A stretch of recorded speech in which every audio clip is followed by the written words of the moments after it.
शब्द जब आप तक पहुंचते हैं तो संवाद बनते हैं। टॉक फॉर रायपुर के इस एपिसोड में एक ऐसे ही आवाज के फनकार से आपकी मुलाकात आज हो रही है जिनकी आवाज आकाशवाणी रायपुर और विविध भारती मुंबई के रेडियो कार्यक्रमों की पहचान है। आज के कई उद्घोषकों ने उनकी आवाज और उस आवाज के उतार चढ़ाव को रेडियो में सुनकर बतौर अनाउंसर अपने कैरियर को दिशा दी है। कई डॉक्यूमेंट्री फिल्मों, रेडियो नाटकों की आवाज रेडियो कार्यक्रम प्रस्तोता कमल शर्मा जी से आज टॉक फॉर रायपुर शो में आपकी मुलाकात हो रही है। एक ताजमहल, एक लता मंगेशकर, एक विविध भारती, आपका जीवन संगीत, फिल्म संगीत के सदाबहार नगमे केवल विविध भारती पर, जिसके चौकन्ने रेडारों से तनी हुई तोपों से दूर दूर तक जल सीमाएं अपने को महफूज समझती थीं। भारतीय नौसेना का माथा जिसके सम्मान में आज भी नत हो जाता है, उसी महान जलपोत का नाम है विक्रांत। कमल Sharma ji, talk for Raipur show में आपका बहुत बहुत स्वागत। नमस्कार। संवाद की और शब्दों की जी एक बड़ी लंबी यात्रा कर आप यहाँ तक पहुंचे हैं। जी रायपुर के और मैं कहूँ पूरे छत्तीसगढ़ में आपकी आवाज एक तरह से रेडियो की आवाज मानी जाती थी और 45 साल से भी अधिक समय से आप आवाज की दुनिया में काम कर रहे हैं। जी मैं उस पूरी यात्रा के बारे में जानना चाहूँगा। रेडियो हमेशा आशीष जी फैसिनेट करता रहा और जब पहली बार हमारे घर में ट्रांजिस्टर आया उसके बाद से लेकर के तब तक मतलब वो जो आवाज़ें हमारे आसपास गूंजती थीं, चाहे वो सिलोन की आवाज़ हो, चाहे उर्दू सर्विस की, चाहे विविध भारती की, तो बड़ी वो फैसिनेट करती थी और वो कहीं ना कहीं शायद वो बीज उसी समय हमारे सबकॉन्शियस में पड़ गया। फिर मैंने थिएटर ज्वाइन किया, उसमें कुछ लोग थे जो आकाशवाणी से जुड़े हुए थे, उनके ज़रिए मैं रेडियो में आया। पहले मैंने रेडियो नाटक के लिए ऑडिशन दिया, फिर बाद में मैं वहीं पर कैजुअल में कॉम्पियर हो गया, फिर बाद में मैं कैजुअल अनाउंसर हो गया, फिर आकाशवाणी रायपुर में ही रेगुलर पोस्ट निकली, मैं कॉम्पियर की अनाउंसर की, मैं वहाँ फिर 1983 में मैं वहाँ से रेगुलर हो गया और 1992 में फिर मैं वहाँ से मैंने रिक्वेस्ट किया था, मैं ट्रांसफ़र पे विविध भारती मुंबई चला गया। मुझे लोगों ने कहा कि कमल जी आपके लिए मुंबई ज़्यादा मुफीद रहेगा, वहाँ जाइए, एक बड़ा होराइज़न आपको मिलेगा। तो मैंने कहा ठीक है और गए। शुरू में थोड़ा संघर्ष था लेकिन फिर बाद में जब आप मेहनत करते हैं और उसके लिए समर्पित हो जाते हैं तो आपको मंजिल मिलती है। शुरुआत एक पैशन से शुरू होता है और स्ट्रगल्स भी आते हैं। जी, ये हॉबी थी आपकी आवाज के दिशा में काम करना या उसको एक प्रोफेशन के तौर पर आपकी लाइफ में उसको जोड़ना? मैंने जैसे बताया कि मैं थिएटर से जुड़ा हुआ था, तो मुझे बहुत सारे लोगों ने कहा कि तुम्हारी आवाज़ में कुछ ख़ास बात है और ये आवाज़ जो है सुनने में अच्छी लगती है, क्यों नहीं कोशिश करते रेडियो में। तो शुरू में मैं जब रेडियो में आया था तब कुछ लोगों ने मुझे तो उत्साहित करने की कोशिश भी की। उन्होंने कहा कि नहीं साहब, ये बड़ी ऐसी जगह, यहाँ बहुत मेहनत लगेगी, इतना आसान रास्ता भी नहीं है। लेकिन कहते हैं ना कि जब आप पर फिर जुनून सवार हो जाए, क्योंकि लोगों ने इतना ज़्यादा मुझे चार्ज कर दिया था एनर्जाइज कर दिया था कि नहीं, तो मुझे लगा कि नहीं, ये फील्ड मेरे लिए ठीक रहेगा। और अच्छा, उसके पहले मैं डिबेट वगैरह में जाता था और या बोलने के संस्कार मैं कहूँ शायद मुझे अपनी माँ से मिले, तो उनका आशीर्वाद और उनकी प्रेरणा से मैं कह लूँ, और मेरे जो शुभ चिंतक मेरे दोस्त थे, उन सब की वजह से मैं इस फील्ड में आया। शर्मा सर, एक अच्छा अनाउंसर आपकी नज़र में कैसा होना चाहिए, क्या क्वालिटीज़ होनी चाहिए उसकी? देखिए, चूँकि रेडियो को हम एक ब्लाइंड माध्यम बोलते हैं, जब हम कैमरे पे हैं तो सब चीज़ें दिखती हैं। अगर आपको मौसम के बारे में बताना, तो मौसम का मूड कैसा है ये दिख रहा है, पानी गिर रहा दिख रहा है, और आप बगीचे में सैर पे निकले हैं तो आपके आसपास रंग बिरंगे फूल जो हैं वो नज़र आ रहे हैं, लेकिन रेडियो पे कुछ दिखाई नहीं देता। रंगों के बारे में आपको बताना पड़ता है, मौसम के गीलेपन के बारे में, उस ठंडक के बारे में एहसास कराना पड़ता है। तो सारा खेल जो है वहाँ पर ध्वनि का है, आपकी आवाज़ का है, साउंड इफेक्ट्स का है और बाकी चीज़ें म्यूज़िक की हैं।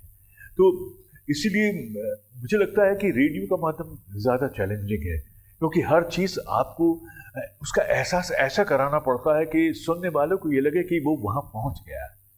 जबकि कैमरे में ये चीज़ें थोड़ी आसान हो जाती हैं, सब चीज़ें दिखती हैं, तो चैलेंजिंग तो है। तो अगर कोई इस फील्ड में आना चाहता है तो सिर्फ आवाज़ का ही जादू सब कुछ नहीं होता आशीष जी। देखिए, बहुत सारे लोगों को ये लगता है कि बोलने में क्या जाता है, बोलना बहुत आसान है। आवाज़ तो इसमें कोई शक नहीं कि उसका अपना एक असर तो होता ही है, लेकिन आवाज़ जो है नॉर्मली जब हम बोलते हैं तो फंबल करते हैं, अटकते हैं, व्याकरण की अशुद्धियाँ होती हैं, गलत बोल देते हैं, हकला भी जाते हैं। लेकिन जब आप पेशेवर एक पेशेवर के रूप में उसका इस्तेमाल करते हैं, प्रोफेशनली आप उसको यूज़ करते हैं, तो आपको अपनी भाषा को, बोलने की कला को साधना पड़ता है। फिर चाहे वो डॉक्यूमेंट्री हो, आप न्यूज़ एंकरिंग हो, स्टेज पे आप परफॉर्म कर रहे हों या गायक हों, कहीं पर भी। देखिए, एक चीज़ और भी है कि अगर आप बोलने की कला को साध लेते हैं तो सिर्फ वो टेलीविज़न, रेडियो और मंच पर ही काम नहीं आती आशीष जी। तो जीवन के हर क्षेत्र में ये जो कला है आपकी बड़ी काम आएगी। तो इसमें कुछ चीज़ें हैं जिनका ख्याल रखना पड़ता है, जिनको साधना पड़ता है। और वैसे भी कहते हैं कि अगर आपने साध लिया चीज़ों को, अगर आप उसको साधना समझते हैं और उसके प्रति समर्पित हैं, तो फिर ये बहुत मुश्किल नहीं होता। और मुझे याद है कि एक बहुत बड़े ब्रॉडकास्टर हुए हैं अमीन सायानी साहब जी, जिनका बिना का गीत माला और जी। श्रीलंकन वो ये कहा करते थे आशीष जी की ना, आवाज़ अच्छी बुरी नहीं होती, अच्छा बुरा होता है अंदाज। तो ऊपर वाले ने सबको अपने ढंग से आवाज़ दी, आप उसका इस्तेमाल कैसे करते हैं ये ज़्यादा इम्पॉर्टेंट बात है। और हम देखते भी हैं, आप रफ़ी साहब की आवाज़ सुनिए, हेमंत दा की सुनिए, किशोर दा की है, मन्ना डे की है, और तो सबकी आवाज़ें अलग हैं, लेकिन सबकी आवाज़ की कोई ना कोई खूबी है जो आपके रूह में उतर जाती है, आपके दिल को छूती है।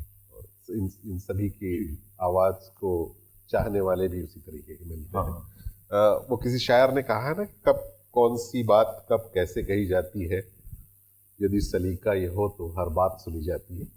मुझको लगता है कि किसी भी अनाउंसर के लिए या किसी भी वक्ता के लिए उसकी आवाज़ के साथ उसकी भाषा की पकड़, जिसकी बात आप कर रहे हैं, वो बहुत ज़रूरी होता है। जी जी। ग्लैमर का फील्ड है आजकल। लोगों को लगता है कि फिल्मों में एक्टिंग के साथ में वॉइस ओवर और खासकर मास कम्युनिकेशन के जो बच्चे आजकल आ रहे हैं, जी, जी। उनका झुकाव इस दिशा में रहता है। उनको क्या सजेशन देना चाहेंगे?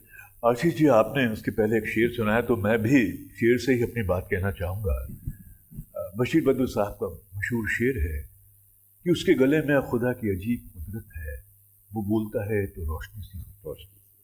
तो जो आवाज़ लोगों के दिलों को रोशन कर दे, बात कोई भी हो आप कहें। अब कहना, जैसे कि मैंने कहा, कला है और उसको साधना पड़ता है। तो आप आज की तारीख में जैसे विज्ञापनों की दुनिया में आपको आवाज़ की जरूरत पड़ती है, ऑडियो बुक्स है, मंच पर संचालन करना पड़ता है, फिल्मों की डबिंग है, सीरियल्स की डबिंग है, कार्टून नेटवर्क है, जिनको तरह तरह की आवाज़ें निकालने की महारत हासिल है, तो उनके लिए बहुत स्कोप है। लेकिन जैसे कि मैंने कहा, देखिए आशीष जी, कभी कभी क्या होता है कि हम जब बोलते, जैसे मैंने कहा कि हमें व्याकरण के बारे में मालूम होना चाहिए, हमारा उच्चारण बहुत सही होना चाहिए शब्दों का। लेकिन फिल्म में कभी कोई अगर कैरेक्टर ऐसा है जिसको गलत बोलना है, वो चीज़ अलग है। कई बार जैसे कोई नौकर का रोल कर रहा है, ड्राइवर है, उसमें उसकी भाषा गलत हो सकती है। लेकिन जब आप एक न्यूज़ एंकर के रूप में और एक आप ये कह लीजिए कि एक अनाउंसर के रूप में, या ऑडियो बुक अगर आप पढ़ रहे हैं, तो ऑडियो बुक में भी कई बार मुख्य सूत्रधार होते हैं, फिर उसमें कैरेक्टर भी आते हैं। मान लीजिए कोई उपन्यास पढ़ रहे हैं, तो आपको वो एक्सप्रेशन भी देना पड़ता है, और उसमें अगर वो एक कैरेक्टर शब्दों का उच्चारण गलत करता है तो उसी ढंग से बोलना पड़ता है। लेकिन जब जैसे आप सूत्रधार बनते हैं तो आपको शुद्ध बोलना पड़ता है। और हमारे यहाँ 9 रसों की बात की गई आशीष जी, कि ये बहुत बड़ी बात है। तो हम करुण रस की बात वीर रस में नहीं करेंगे, और वीर रस की बात जो है रौद्र रस में नहीं करेंगे। तो सबसे पहली बात है कि ये मालूम होना चाहिए। और मैं सबको एक बड़ा एग्जाम्पल देता हूँ। वो एग्जाम्पल ये है कि देखिए, आजकल तो डिजिटल हो गया सिनेमा, एक ज़माने में आपने देखा होगा कि सेल्यूलॉइड होता था, पीछे से लाइट आती थी और स्क्रीन पर नेगेटिव जो है उसको प्रोजेक्ट करते थे। तो ये समझ लीजिए कि आपकी जो स्क्रिप्ट है वो आपकी फिल्म है, नेगेटिव है, और आपकी आवाज़ जो है वो रोशनी है जो पीछे से आ रही है। अब आप उस रोशनी को कैसे डालते हैं तो वो प्रोजेक्ट होगी चीज़, जो आपकी स्क्रिप्ट में चीज़ें लिखी गई हैं। तो इसलिए सबसे पहले तो आपको ये पकड़ना पड़ेगा कि आपके पास जो टेक्स्ट आया है वो क्या है।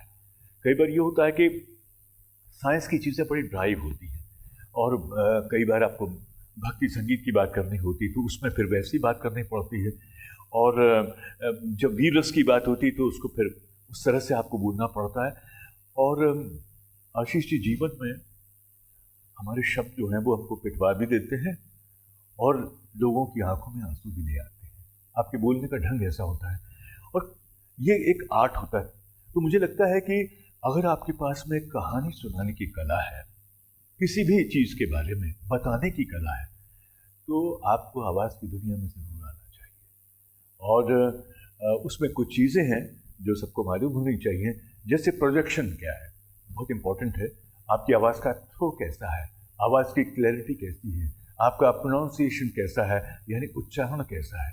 इसके अलावा आप पॉजेस कैसे लेते हैं। बहुत सारे लोग जो हैं उनको बोलना नहीं आता कि कहाँ स्ट्रेस, बहुत गलत जगह स्ट्रेस लेते हैं। मैं एक छोटा सा एग्जांपल दूंगा कि एक वाक्य है, उसे रोको मत जाने दो, उसे रोको मत जाने दो। आपने उसे रोको कॉमा लगा दिया, मत जाने दो।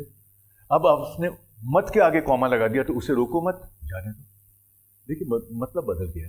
तो पंक्चुएशन मार्क्स क्या हैं, वो इसके अलावा पॉजेस आपको कैसे लेने हैं, ऐसी बहुत सारी चीज़ें हैं जिनके बारे में आपको सही मालूम होना चाहिए। स्ट्रेस कहाँ देना है, और अगर आपने इस कला पर इसको साध लिया तो इसके लिए कोई आपको 3-3, 4-4 महीने के कोर्स करने की ज़रूरत नहीं है। और आजकल तो आशीष जी आपके पास स्मार्टफोन है, रिकॉर्डिंग की फैसिलिटी है, अपनी आवाज़ सुनिए और उसमें उसको बार बार इरेज करिए, फिर रिकॉर्ड करिए। हाँ, अपनी आवाज़ पर मुग्ध होना अच्छी बात है, लेकिन गलत तरीके पे, गलत चीज़ों पर मुग्ध होना ठीक नहीं है। आत्ममुग्ध होना सही। हाँ, तो और दूसरी बात है कि कहते हैं ना कि आपको अच्छा लिखना है तो अच्छा पढ़ना ज़रूरी है। तो ऐसे ही अगर आप अच्छा बोलना चाहते हैं तो अच्छा सुनना सीखिए। और चूँकि हम हिंदी नहीं, हम हिंदुस्तानी बोलते हैं, जिसमें उर्दू के भी लफ्ज़ आते हैं, तो इस ज़बान को इस पर क्योंकि अगर आप उर्दू बोल रहे हैं तो नुक्ते सही होने चाहिए।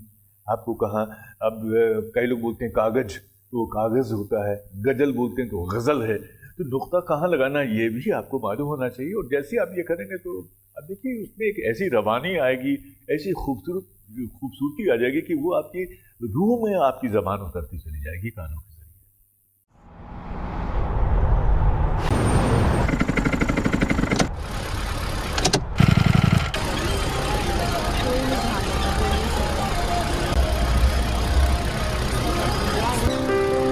पापा पापा, रेड लाइट ऑन तो गाड़ी ऑफ। रेड लाइट ऑन तो गाड़ी ऑफ।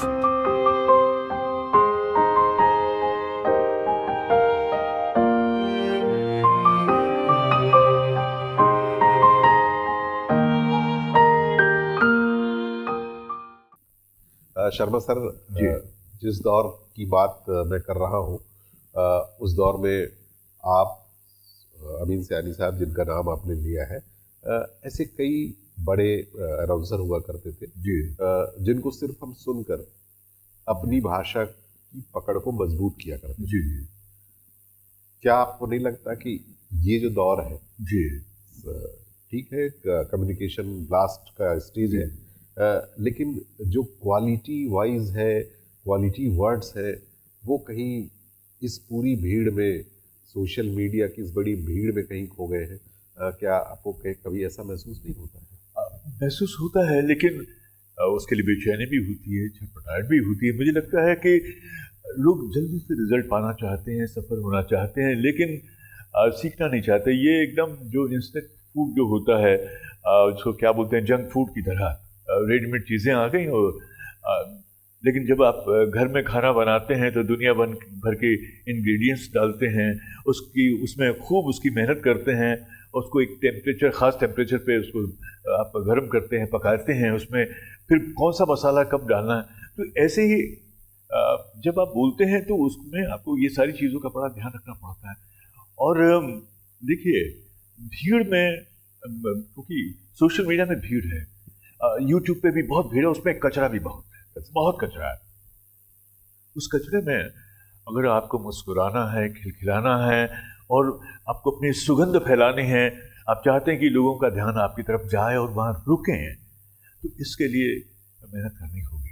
आपको अपने उच्चारण पर ध्यान देना होगा, आपको अपने बोलने के अंदाज पर ध्यान देना होगा। और देखिए, भाषा, जब हम बड़े एक माध्यम पर आते हैं जिसको लाखों करोड़ों लोग सुनते हैं, वहाँ पर भाषा का संयम भी बहुत ज़रूरी है। मौका और दस्तूर हमको मालूम होना चाहिए कि हम कहाँ बैठे हैं, किन लोगों को संबोधित कर रहे हैं, किसके बारे में बात कर रहे हैं। हम अपने कई बार राष्ट्रीय नेताओं के बारे में जब बात करते हैं, राष्ट्रीय चिन्हों के बारे में, अपने संविधान के बारे में, और हमारा देश जहाँ पर इतनी डाइवर्सिटी है, सांस्कृतिक वैविध्य है और लोगों की आस्थाएं अलग अलग चीज़ों से जुड़ी हुई हैं, वहाँ आपको बहुत समझ के बोलना पड़ेगा। तो बोलना एक जिम्मेदारी है, बेलगाम होकर के नहीं बोलना है। जैसे कि आजकल हम देखते हैं बहुत सारे प्राइवेट जो स्टेशन भी आ गए हैं, ब्रॉडकास्टिंग ठीक है, एक वो एंटरटेनमेंट के पॉइंट ऑफ व्यू से वो लोग करते हैं, लेकिन ब्रॉडकास्टिंग सिर्फ यही नहीं है, लतीफ़ेबाजी नहीं है। ब्रॉडकास्टिंग की बहुत बड़ी जिम्मेदारी भी है, और वो चाहे आप सोशल मीडिया के ज़रिए करिए, आप चाहे यूट्यूब के ज़रिए लोगों तक पहुँचे। आपको ये भी मालूम होना चाहिए कि मेरा कंटेंट क्या है, वो कितना विश्वसनीय है, उसमें कोई चीज़ कंट्रोवर्सी वाली तो नहीं है, कोई चीज़ ऐसी तो नहीं है जो किसी समाज को आहत करे, ठेस पहुँचाए लोगों की भावनाओं को। तो ये एक बहुत जिम्मेदारी वाली बात भी है। मैं फिर से उसी सवाल पर आऊँगा आपसे। शायद मुझको लगता है कि मेरे दर्शकों के लिए वो जवाब अभी तक अनुत्तरित है जी। कि एक दौर था जिसमें हमको सीखने के लिए हमको दूर बैठे ही गुरु मिल जाया करते थे, जिनकी आवाज़ मैं जैसे जिक्र कर रहा था, वो आवाज़ हमको सुनने मिल जाती थी। अभी वो लैकिंग है। इस दौर में ये यूथ जो सीखना चाहते हैं, कुछ करना चाहते हैं, इनके लिए आपका क्या मार्गदर्शन है कि इनको, जो कि पढ़ना चाहते हैं, ये सीखना भी चाहते हैं, लेकिन इस पूरी भीड़ में उनको ये नहीं पता है कि क्या पढ़ना चाहिए, इनको इनके प्रोनाउंसिएशन को सही करने के लिए, इनके उच्चारण को सही करने के लिए, इनकी भाषा को तराशने के लिए वो कौन लोग हैं जो इनकी मदद कर सकते हैं, ये इनके लिए भी आज भी जानना बहुत जरूरी है। आकाशवाणी की बहुत, जैसे उर्दू सर्विस है, आप उर्दू ठीक करना चाहते हैं, उर्दू सर्विस सुनिए। इसके अलावा आकाशवाणी की जो समाचार सेवा है, उसके खासों से हिंदी की वो ज़रूर सुन सकते हैं। आप, जैसे मैं तो कह रहा हूँ कि और भी आसान चीज़, हिंदी के जो पुराने गाने हैं, गज़लें जो हैं, आप जगजीत सिंह साहब को, मेहदी हसन साहब को, गुलाम अली साहब को, उनको सुनिए आप। और उन्होंने जो चीज़ें लिखी हैं, आप, क्योंकि उसमें अब साहिर साहब जैसे ऊंचे मयार के जो हैं कद के एक शायर की चीज़ रफ़ी साहब गा रहे हैं, तो उसमें सवाल ही पैदा नहीं होता कि उसमें तलफ़्फ़ुज़ जो है कैसा होना चाहिए, यानी उच्चारण कैसा होना चाहिए। आप वहाँ से सीख सकते हैं। और ये भी सच है कि हमारे ज़माने में हम अखबार और रेडियो सुन करके अपनी आवाज़ें ठीक करते थे और अपनी भाषा ठीक करते थे, लेकिन आजकल अखबार में भी भाषा की बहुत त्रुटियाँ होती हैं। ख़ासतौर से जेंडर की बहुत प्रॉब्लम है लोगों को, कि मेज़ रखा है या मेज़ रखी है, ट्रक आया या ट्रक आई। तो ये, और ख़ासतौर से यहाँ पर छत्तीसगढ़ जैसे जगह, तो और मैं महाराष्ट्र में भी देखता हूँ, लोग अनुस्वार, महाराष्ट्र में अनुस्वार नहीं लगाने की आदत है। जैसे वहाँ ना दोस्तों के साथ गया था मैं, तो अब जब आप बोलेंगे तो मैं दोस्तों के साथ गया था, लेकिन जब हम संबोधित करते हैं, संबोधन में दोस्तों में अनुस्वार नहीं होता। हम अमूमन देखिए हर आदमी बोलता है दोस्तों, तो जब संबोधित करते हैं तो दोस्तों होता है, उसमें अनुस्वार नहीं लगता। ऐसी बहुत छोटी छोटी चीज़ें हैं जो लोगों को मालूम होनी चाहिए। तो कैसे मालूम होगी? तो जब आप किसी अच्छे प्रेजेंटर का प्रोग्राम सुनें तो वो करिए, और जो हिंदी के बहुत अच्छे नॉवेल्स हैं, उपन्यास हैं, उनको पढ़िए। जिनको अब प्रेमचंद जी का उपन्यास हो सकता है, अज्ञे जी की कोई रचना हो सकती है, रांगे राघव जी की कोई रचना हो सकती है। तो इस तरह की, और आजकल तो ये भी है कि देवनागरी में उर्दू की बहुत अच्छी रचनाएं उपलब्ध हैं। आप उनको पढ़िए, उसमें आपको पता चलेगा कि इसमें नुक्ता कहाँ लगता है। अब एक नुक्ते से कई बार ये होता है कि अर्थ का अनर्थ भी हो जाता है, तो लोगों को नुक्ते लगाने का बड़ा शौक होता है।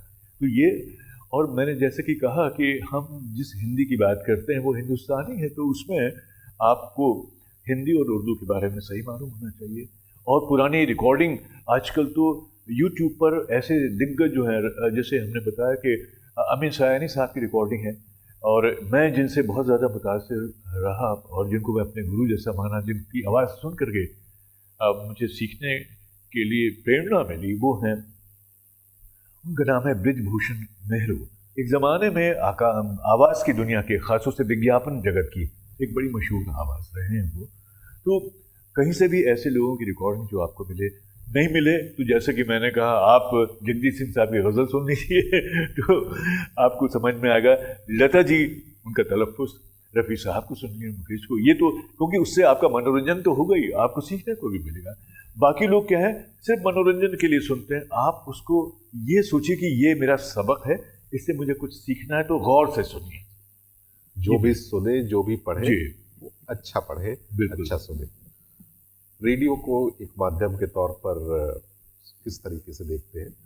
सभी तरह के माध्यम इस समय उपलब्ध हैं, सोशल मीडिया है, रेडियो है, टेलीविज़न से, आज सिर्फ दूरदर्शन ही नहीं, आज हजारों चैनल्स हैं जी, जो हमारी नज़रों के सामने होते हैं। रेडियो की भूमिका समाज के लिए किस तरह से है आज भी? क्योंकि रेडियो पहले तो जैसा कि उसका जो पहला मकसद रहा वो हमेशा, आकाशवाणी की अगर मैं बात करूं तो उसके प्राइमरी चैनल का मकसद ये रहा कि सबसे पहले तो सूचना, शिक्षा, और उसके तीसरे नंबर पे मनोरंजन आता था।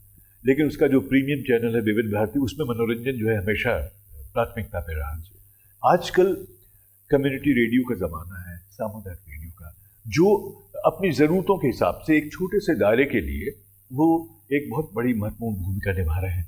जैसे एग्रीकल्चर यूनिवर्सिटी है तो उसको अपने कम्युनिटी रेडियो उसका अपना है, जो किसानों के बारे में, को बीजों के बारे में या दूसरी चीज़ों के बारे में जानकारी दे दें। अभी मैं हाल ही में, मुझे जो रायपुर की जो मेन जेल है जो यहाँ का, वहाँ मुझे जाने का मौका मिला एक कम्युनिटी रेडियो के सिलसिले में।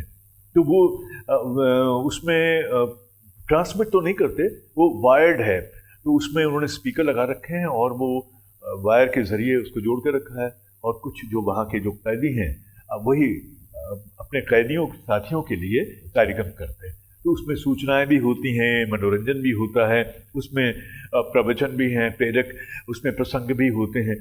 तो इसमें देखिए, एक चीज़ तो है कि आज सारी चीज़ें आ गई हैं, लेकिन एक ज़माने में ख़ास तौर से वो लोग जो बहुत ही दूरस्थ इलाकों में रहते थे, जहाँ पत्रिकाएं, अखबार नहीं पहुँच पाते थे, उन तक रेडियो पहुँचता था और उनको बहुत ही सहज और सुलभ जानकारियाँ देश दुनिया की उनको मिल जाती थी। तो रेडियो की ये बड़ी भूमिका रही है, और आज भी रेडियो जन सूचना का और ये संवाद का, संप्रेषण का, जागृति का और सूचना का और मनोरंजन का एक बहुत बड़ा माध्यम है, और सहज सुलभ है। अब तो क्या है कि आपके मोबाइल फ़ोन पर आप एक ऐप डाउनलोड कीजिए और ग्लोब के किसी भी रेडियो स्टेशन को आप अपने मोबाइल पे सुन सकते हैं। पहले ऐसा नहीं था, शॉर्ट वेव के ट्रांसमिशन में बड़ी प्रॉब्लम आ रही है, मीडियम वेव के ट्रांसमिशन में प्रॉब्लम आ रही है। अब तो सब चीज़ें आपको बहुत ही शानदार क्वालिटी में मिल रही हैं, लेकिन वो कहते हैं कि कई बार क्वांटिटी तो बहुत हो गई है सारी चीज़ें, तो आपको क्वालिटी पर भी ध्यान देना है। क्योंकि आप ये मान के चलिए कि चाहे रेडियो हो, चाहे अखबार हो, चाहे उपन्यास हो, चाहे फिल्म हो, टेलीविज़न हो, कंटेंट हमेशा बहुत इम्पोर्टेंट होता है। और आपका कंटेंट अगर पावरफुल है तो आप राज करते हैं दुनिया पर, और अगर आपको उस कंटेंट को पेश करने का आर्ट मालूम है, उसकी कला आती है, तब तो सोने पे सुहागा। सर, आपने रायपुर आकाशवाणी से अपने करियर की शुरुआत की थी, और आकाशवाणी रायपुर शुरू से ही देश के सर्वश्रेष्ठ रेडियो स्टेशंस में गिना जाता था।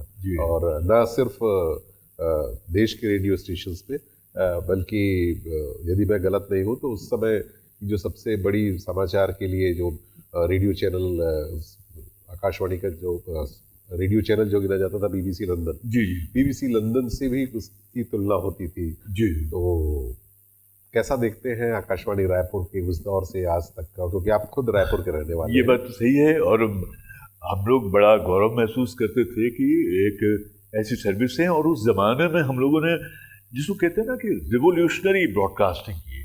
और तब तो हमारे पास में कम्युनिकेशन का साधन नहीं था। मुझे याद है कि क्रिकेट टीम गई थी वर्ल्ड कप के लिए, तो हमने टेलीफोन की लाइन बुक करके उनको रिकॉर्ड किया था। तो वो चीज़ें जो दिल्ली में बैठे लोगों को नहीं सूझती थी, हम उस तरह के प्रोग्राम करते थे। खास उससे जैसे मुझे याद है समय यात्री कार्यक्रम हुआ करता था, अंतरिक्ष में एक कार्यक्रम, इनकी राहें इनकी मंजिल, हौसले बुलंद थे, अपनी धरती अपना देश। फिर हम जो अर्बन यूथ था उसके लिए कैंपस के नाम से, परिसर के नाम से कार्यक्रम करते थे। जो विलेज यूथ था उसके लिए गूंजेश्वर गांव के, और जो ट्राइबल यूथ था उसके लिए युवा वनवासी के नाम से। तो मतलब कोई ऐसी चीज़ हमने छोड़ी नहीं थी, क्योंकि युवाणी कार्यक्रम था। तो जितने तरह के कार्यक्रम हो सकते थे, उसमें क्विज भी होता था, उसमें साइंस मैगजीन, उसमें स्पोर्ट्स को लेकर के स्पोर्ट्स न्यूज़, और फिर एक न्यूज़ रील का कार्यक्रम होता था जो युवाओं की जो सांस्कृतिक गतिविधियों के को लेकर के केंद्रित था। तो उसमें इतनी वैरायटी थी, करीब मैं समझता हूँ कि 75 से लेके 80 कुछ इस तरह के कार्यक्रम थे जिनको डिज़ाइन किया। और उसमें समझ लीजिए कि अगर वो 80 कार्यक्रम है तो 50 कार्यक्रम मैंने डिज़ाइन किए। और मुझे बड़ी खुशी है कि हिंदुस्तान का पहला interactive phone in program hello फरमाइश, जो अभी भी ब्रॉडकास्ट हो रहा है, 1996 में शुरू हुआ, उसका नाम मैंने रखा, उसकी सिग्नेचर ट्यून से लेकर के उसका कॉन्सेप्ट क्या रहेगा, कि उसका फॉर्मेट क्या रहेगा, वो सारी चीज़ें। क्योंकि वही चैलेंज होता कि बाकी लोग तो फिर बाद में आपके नक्शे कदम पे चलते हैं, पहली चीज़ आप कैसी बना रहे हैं, उसका प्रोटोटाइप क्या है वो। और इसके अलावा मैंने जब हमारे देश में पाकिस्तान और भारत के बीच में लड़ाई हुई, कारगिल का वॉर हुआ, तो उस समय मैं एक कार्यक्रम करता था, उसका नाम था हेलो कारगिल। हम विजय दिवस मनाते हैं, लेकिन मुझे अफसोस है कि कभी भी उस कार्यक्रम का लोगों ने जिक्र नहीं किया। और मुझे इस बात की बहुत खुशी है और कि मैं अपने सैनिक साथियों के साथ जुड़ पाया। उस समय मुझे कैप्टन बत्रा से, कैप्टन कालिया से मैंने टेलीफोन पर, सैटेलाइट फ़ोन से उन्होंने मुझसे बात की थी उस प्रोग्राम के लिए। तो ऐसी कई सारी यादें हैं, और मुझे लगता है कि उस कार्यक्रम के ज़रिए मैंने अपनी नौकरी को सार्थक किया। और सेल्यूलॉइड के सितारे कार्यक्रम डिज़ाइन किया, और जयमाला संदेश, फिर जयमाला गोल्ड, और ऐसे बहुत सारे कार्यक्रम। फिर एक मेरा कार्यक्रम और बड़ा मशहूर हुआ, उसका नाम है उजाले उनकी यादों के। बशीर बट साहब का एक मशहूर शेर है, उजाले अपने यादों के हमारे साथ रहने दो, न जाने किस गली में ज़िंदगी की शाम हो जाए। तो उसमें से हमने ये टाइटल दिया, और उसमें लेजेंड्स को रिकॉर्ड किया। मुझे उसमें बी आर चोपड़ा साहब को, नौशाद साहब को, ओ.पी. नैयर साहब को, सरदार मलिक, लक्ष्मीकांत प्यारेलाल के प्यारेलाल जी, कल्याण जी आनंद जी के आनंद जी, वहीदा रहमान जी, धर्मेंद्र साहब, ऐसे तमाम बड़े लोगों के साथ में। और वो भी नहीं, 6-6, 7-7 घंटे की बैठक मुझे उनके साथ करने का मौका मिला। तो मुझे लगा कि ये रेडियो की बहुत बड़ी मेहरबानी है मुझ पर। तो मुझे विभिन्न भारती के साथ जब मैं जुड़ा तो ये मौका उसने मुझे दिया, और मैं पूरे देश से जुड़ पाया, बल्कि दुनिया से जुड़ पाया। क्योंकि मैं जब ये प्रोग्राम करता था हेलो फरमाइश, तो ग्लोब के बहुत सारे हिस्सों से, हमारे पड़ोसी मुल्कों से, इसके अलावा दूसरी जगहों से भी फ़ोन आते थे, लोग बात करते थे। और मुझे याद है कि एक बार आशीष जी, मैं रात को यहाँ था, तो अमेरिका से फ़ोन आया, वाशिंगटन DC से, संजय साहब थे। उन्होंने कहा कि साहब मैं यहाँ यूएनओ में भारत की ओर से अधिकारी हूँ, उसका प्रतिनिधित्व कर रहा हूँ, और मैं यहाँ आपका प्रोग्राम सुनता हूँ, हेलो फरमाइश छाया गीत सुनता हूँ। तो मुझे बड़ा रोमांच हुआ। मुझे लगा कि देखिए कि रेडियो की तरंगें जो हैं, हमारी आवाज़ रेडियो की तरंगों की पालकी पर सवार होकर किसी के आंगन में जब उतरती है, तो उसको लगता है कि वो अपने देश पहुँच गया है। बिल्कुल, आपकी बात सुन के मुझको भी लग रहा है कि जब हमारे बॉर्डर्स में ही पहुंचते रहे, हमारे सैनिकों से भी आपने बात की, और दूर बैठे उन भारतीयों से जो माँ भारती की सेवा के लिए दूसरे देशों में है, वहाँ तक भी पहुँचे। आपको सुनने वाले आपके शहर के, आपके जान पहचान, आपके रिश्तेदार भी रहे होंगे, जो रेडियो से पहले भी आपको सुनते रहे, रेडियो में भी सुनते रहे, और रेडियो के साथ साथ आपको सामने भी और रेडियो में भी सुनते रहे। जी। जब ऐसे लोग आपसे मुलाकात होती है तो वो क्या कहते हैं आप? अब बहुत वो कई बार तो कहते हैं कि हमारे पास में शब्द नहीं हम क्या बोलें। कई बार आपकी जो बात है वो रोमांचित कर देती है। छायागीत स्पेशली मेरा लोग बहुत सुनते रहे, उनको बहुत पसंद आता था। और एक मेरे साथी का ये मतलब एक श्रोता का ये कहना था कि अगर मेरा बस चले तो मैं आपके छायागीत पे PhD करूं। और मुझे याद है कि किसी ने मुझे मेरे साथ ये बात साझा की थी कि वो कहीं पर जम्मू कश्मीर में कहीं कोई जा रहा था, तो उसने वहाँ देखा कि गांव में लोग ट्रांजिस्टर लगा करके टांगा हुआ है और सारा पूरा जो गांव है वो छायागीत सुन रहा है।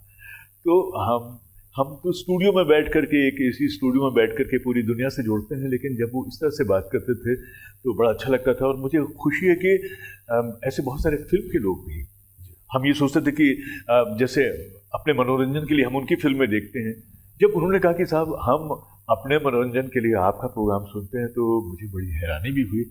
और मुझे लगा कि ये हमारे लिए बड़ी बड़ी बात है। ऐसे बहुत सारे लोग उस समय जिनको रिकॉर्ड करने का मौका मिला। मुझे पता चला बाद में कि वो विविध भारती के नियमित श्रोता हैं।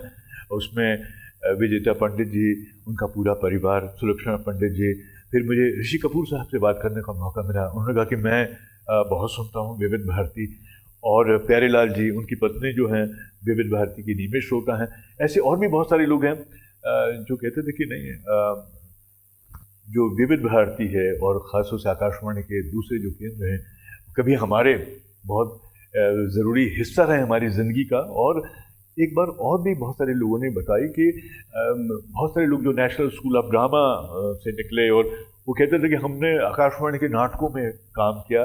कभी कभी बहुत आड़े वक्त पर आकाशवाणी से जो हमको शुल्क मिलता था उसने बड़ी मदद की है। तो बहुत सारे लोग रेडियो का हिस्सा रहे। उसमें मुझे याद है कि राजीव वर्मा साहब हैं, जो बहुत सारी फिल्मों में आ चुके हैं, भोपाल में रहते हैं। तो मैं एक सीरीज़ कर रहा था भारतीय सिनेमा के नक्षत्र, तो मुझे आवाज़ की ज़रूरत थी। मैं तो अपनी आवाज़ भी दे रहा था, लेकिन मुझे लगा कि इसको थोड़ा सा बदलना चाहिए। तो मैंने उनसे जब रिक्वेस्ट किया तो वो सब खुशी खुशी आ गए, कहीं कोई टेंट्रम्स नहीं, इतने बड़े फिल्म स्टार हैं। और आकर के उन्होंने 4 मेरे एपिसोड जो थे उनके लिए उन्होंने अपनी आवाज़ का योगदान दिया है। तो मुझे लगा कि ये रेडियो से कई पीढ़ियाँ उन्होंने प्यार किया और आपकी हमारी पीढ़ी रेडियो को सुनते हुए बड़ी हुई है।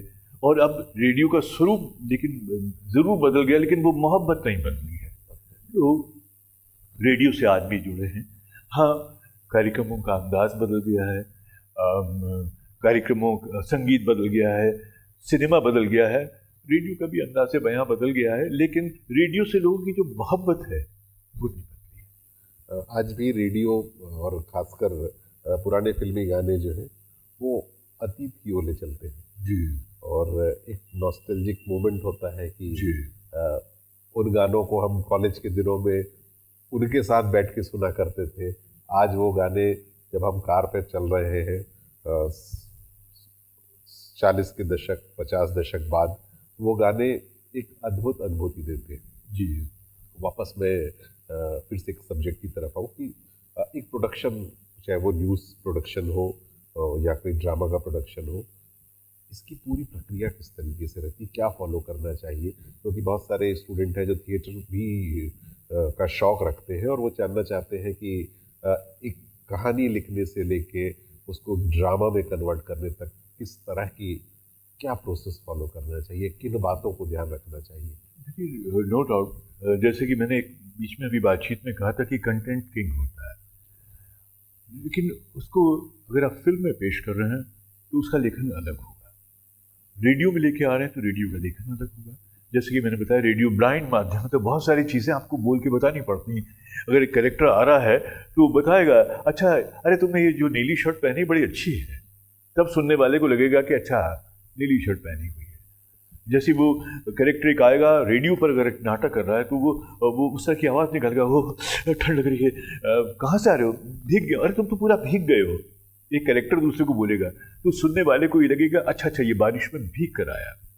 जैसे फिल्म में आएगा तो वो दिखता है, तो भीगा हुआ है, टीवी पर भी वो भीगा हुआ दिखता है, और स्टेज पर भी वो हम क्रिएट करते हैं, तो पता चल जाता है। लेखन के हिसाब से सारी चीज़ें अलग होंगी, क्योंकि आप फिल्म का जो सबसे इम्पोर्टेंट पार्ट होता है वो उसका स्क्रीन प्ले होता है। आप स्क्रीन प्ले कैसे लिखते हैं उसके बारे में फिर संवाद।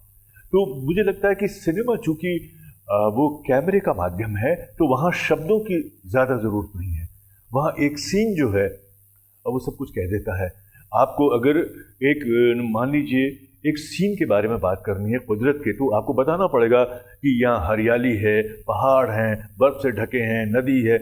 लेकिन जैसे ही कैमरा आपका पैन करेगा एक यहाँ से एक साइड से दूसरी जगह पर वो पैन करता है, वो पूरा सीन दिखा देता है, बोलने की ज़रूरत नहीं पड़ती। तो रेडियो में भी आपको क्योंकि जैसे अखबार की जो भाषा होती है, प्रिंट मीडिया की भाषा बड़ी अलग होती है। तो रेडियो की भाषा जो है उसमें पंचेस कहांगे, डॉक्यूमेंट्री जो लोग जो स्क्रिप्ट करते हैं वो उसका बड़ा ध्यान रखना पड़ता है। और अक्सर मैं देखता हूँ कई बार लोग ना डॉक्यूमेंट्री की स्क्रिप्ट में भी लिख देते हैं उपरोक्त निम्नलिखित। अब ये आपको मालूम होना चाहिए कि ये जो भाषा है ये लेखन की भाषा उसकी भाषा नहीं है, रेडियो के लिए भी नहीं है। आप रेडियो में स्क्रिप्ट पढ़ रहे हैं तो कैसे बोलेंगे निम्नलिखित, तो वो तो आप ही को दिख रहा है ना, आपके दर्शक श्रोता को नहीं दिख रहा है, तो ये वहाँ पर गलत हो जाएगा। तो ये अच्छा, फिर कई लोग हैं जैसे यह और वह बहुत बोलते हैं, वो पढ़ने की भाषा है। जब हम बोलते हैं तो उसमें हम यह वो और वह नहीं बोलते, हम ये बोलते हैं। तो अब ये मालूम होना चाहिए। इसके अलावा थोड़ी सी प्रैक्टिस जो होती है, देखिए एक और चीज़ है आशीष जी कि ना ये जो माध्यम है, क्योंकि संप्रेषण के माध्यम है, तो आपकी आवाज़, आपकी बात, आप जो कहना चाह रहे हैं वो सबको समझ में आए, तो थोड़ी सी भाषा बोधगम्य होनी चाहिए, लोगों को समझ में आ जाए, ग्राह्य होनी चाहिए, सरल होनी चाहिए, ताकि लोग आपकी बात समझ जाएं। हम उसमें अपना पांडित्य भाषा का दिखाने लग जाएं, अपना ज्ञान दिखाएं, वो नहीं होना चाहिए। तो मतलब हमको ज्ञान का आतंक नहीं फैलाना है, हमको लोगों के दिलों में उतरना है। तो हम जो कुछ कहना चाहते हैं वो बहुत ही साधारण और बहुत ही असरदार शब्दों में हो, प्यार के शब्दों में हो। अब देखिए ऐसा है कि कई बार लोग बड़े बनावटी हो जाते हैं, हंसी बनावटी होती है, बोलना बनावटी होता है। रेडियो के बहुत सारे अनाउंसर को बड़ी आदत होती है, वो आवाज़ को बनाने लगते हैं, अचानक वो उनको बेस में बोलने की आदत होती है, वो मूलाधार चक्र उनका जागृत हो जाता है। तो आप अपनी नेचुरल आवाज़ में बोलिए, क्योंकि जब एक बनावट से आप पेश करेंगे, बनावटी आवाज़ से, तो उस बनावट को लगातार आपको मेंटेन करना पड़ेगा, जो आपके लिए मुश्किल हो जाएगा। इसलिए आप अपनी सहज आवाज़ में बोलिए, सहज जो आपका अंदाज है उसको आप हमेशा कायम रखिए।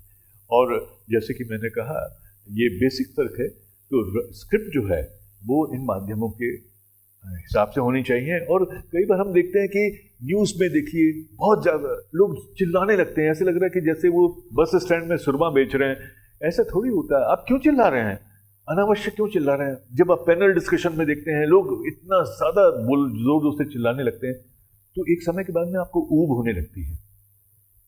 और ये अगर ऊब आप किसी देखने वाले को और अगर सुनने वाले के भीतर ये ऊब पैदा होने लग जाए, वो साज की जगह शोर नजर आने लगे, तो इसका मतलब है कि आपका कार्यक्रम जो है असफल है, या वो लोगों का ध्यान जो है वो उससे उचट जाएगा।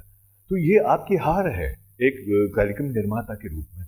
तो हमारे कार्यक्रम ऐसे हों कि लोग उसको छोड़ कर ना जाएं, वो बल्कि सारे काम छोड़ करके आपका प्रोग्राम अगर देखने लग जाएं, तो ये आपकी जीत है।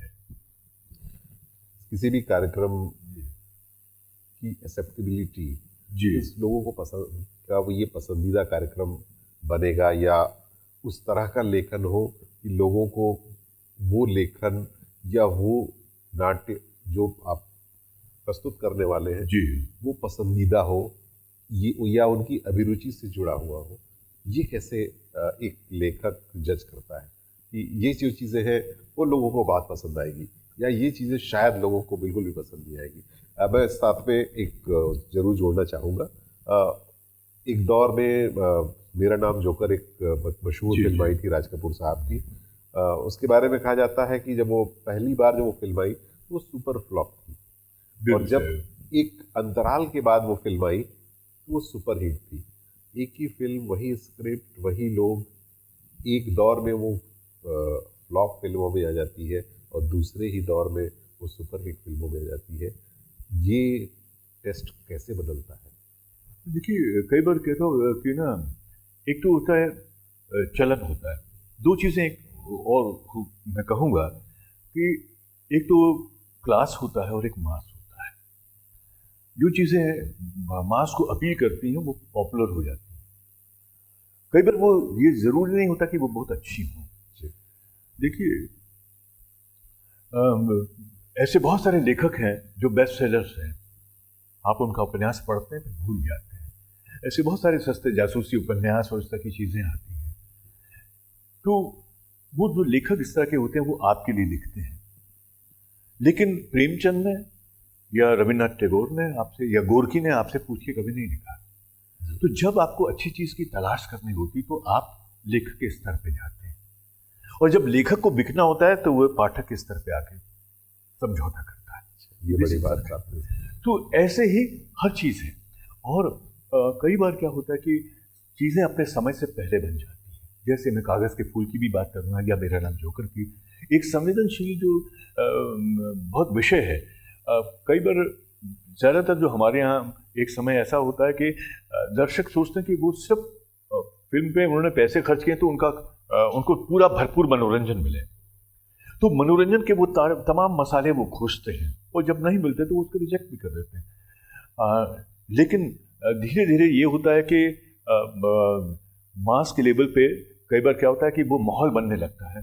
शोले फिल्म के साथ में भी ऐसे ही हुआ है। शुरू में वो फिल्म जो थी वो नहीं, लेकिन बाद में जैसे कहते हैं ना कि पब्लिसिटी जब होती रही, ओरल पब्लिसिटी के जरिए वर्बली जब लोग एक दूसरे को बताते रहे तो वो पॉपुलर होना शुरू हो गया।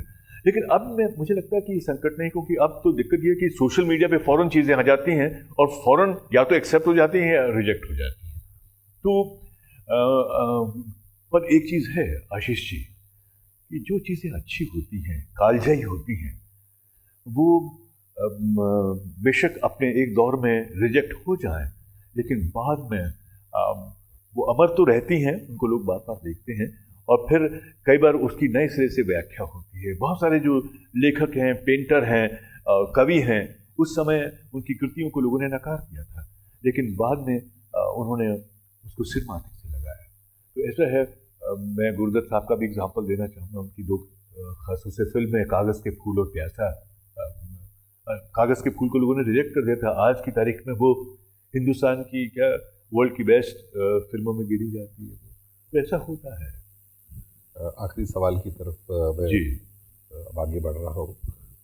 रेडियो का भविष्य कैसा देखते हैं, और इस दौर में किस तरह की बदलाव की एक उम्मीद, यदि आप रहते आज भी उस पर एक्टिव पार्टिसिपेशन रहता, तो किस तरह के बदलाव, समय के मुताबिक हर बदलाव की ज़रूरत रहती है। तो ये दोनों सवाल मैं एक साथ करना चाहूँगा कि भविष्य कैसा देखते हैं, और इस दौर में जो चुनौतियाँ हैं वो देखते हुए बदलाव की आवश्यकता किस तरह से महसूस करते हैं। देखिए, हमारे ज़माने में भी एक समय ऐसा है कि लोग रेडियो के अस्तित्व पर सवाल खड़े करने लगे। उनको लगा कि रेडियो मिट जाएगा। मैं इसको लेकर के बहुत ज़्यादा आशावादी हूँ, पॉजिटिव हूँ कि रेडियो तो रहेगा। हाँ, टेक्नोलॉजी जो है उसका असर हर जगह दिख रहा है। पहले जैसे मैंने बताया कि शॉर्ट वेव पे हम लोग सुनते थे तो बड़ा वो मीडियम वेव का ट्रांसमिशन डिस्टर्ब रहता था। आज आपके पास में ही मोबाइल आ गया है। लेकिन हाँ, जैसे हम आर्टिफिशियल इंटेलिजेंस की बात करते हैं, ऐसी चीज़ों को लेकर के मन में थोड़ी सी आशंका होती है कि ऐसा ना हो कि रेडियो से जो एक अनाउंसर नाम का जीव होता है, जो प्रेजेंटर जो है, कॉम्पियर जो है, उसको ये चीज़ें उसको वो कर दें, बाहर कर दें, और उसकी जगह आर्टिफिशियल इंटेलिजेंस ले ले। मुझे कई बार ये लगता है, लेकिन फिर भी मुझे लगता है कि देखिए, जो परिवर्तन होगा उस पर आपका बस नहीं है। आप तो अच्छी चीज़ें जो हैं वो अपनी स्मृतियों में सहेज के रखिए, उनके साथ हमें जीना है, और जो भी नकारात्मक चीज़ें हैं उनको हमें याद नहीं करना है। और परिवर्तन है उस पर हमारा बस नहीं। कुदरत में परिवर्तन होता है, हर चीज़ परिवर्तित होती है, और सब लोग देखिए, हमारे बाद की जो जनरेशन है, अभी की जो जनरेशन है, वो जब हमारी उम्र में पहुंचेगी वो भी कहेगी कि हमारा टाइम बहुत अच्छा था, ये टाइम खराब है। तो हर एक को अपना समय बड़ा अच्छा लगता है, लेकिन कुछ चीज़ें बदलते समय की भी बहुत अच्छी होती हैं और इस समय की भी अच्छी हैं। मुझे लगता है कि जो कुछ भी सकारात्मक है उसका खुले दिल से हमें स्वागत करना चाहिए, जो कुछ भी अच्छा है। बहुत बहुत धन्यवाद कमल शर्मा जी। आज आप टॉक फॉर रायपुर शो के लिए आपने समय दिया, बहुत सी बातें हमारे युवाओं को बताई। वो लोग जो लोग स्क्रिप्ट की दुनिया में, आवाज़ की दुनिया में काम करना चाहते हैं, आज इस मुलाकात से ज़रूर उन सभी को फ़ायदा हुआ होगा। और ऐसे ही टॉक फॉर रायपुर के अगले शो में किसी खास मेहमान से मैं फिर आपकी मुलाकात कराऊंगा। बहुत बहुत नमस्कार।